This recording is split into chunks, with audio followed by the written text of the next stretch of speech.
biggest, like when I think of the economics of it, I think of sure the demand and supply part comes to mind, and a little bit of a puzzle that you could just give to an introductory class.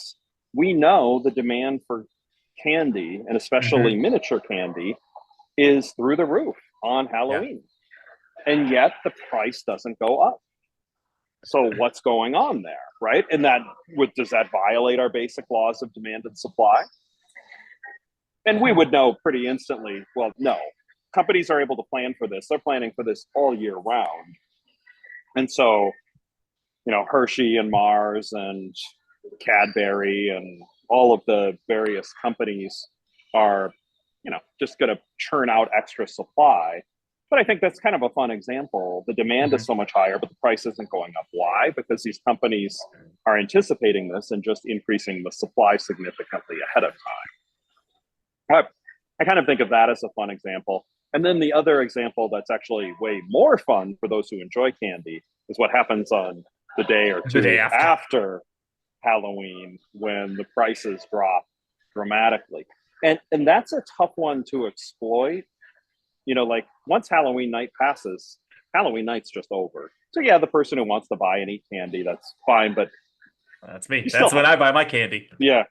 The I don't the care what one the shape is. I don't care if it's a yeah, pumpkin. That Reese's is still good. that Reese's is delicious.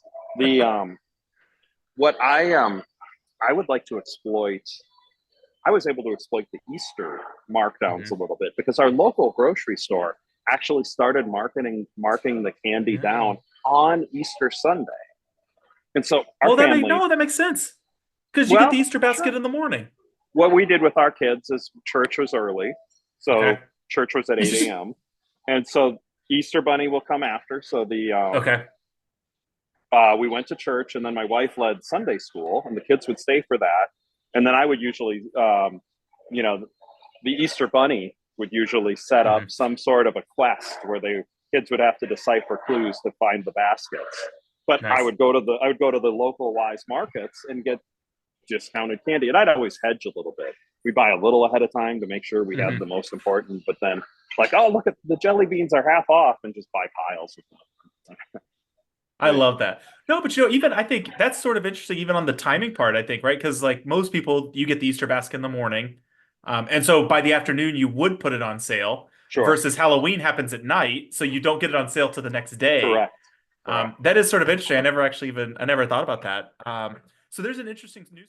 This was a short excerpt from the Economics Happy Hour podcast that I co-host with Jadrian Wooten. For the full episode, you could go to Spotify, Apple Podcasts, or YouTube, and you could even check out the links in the description to get there.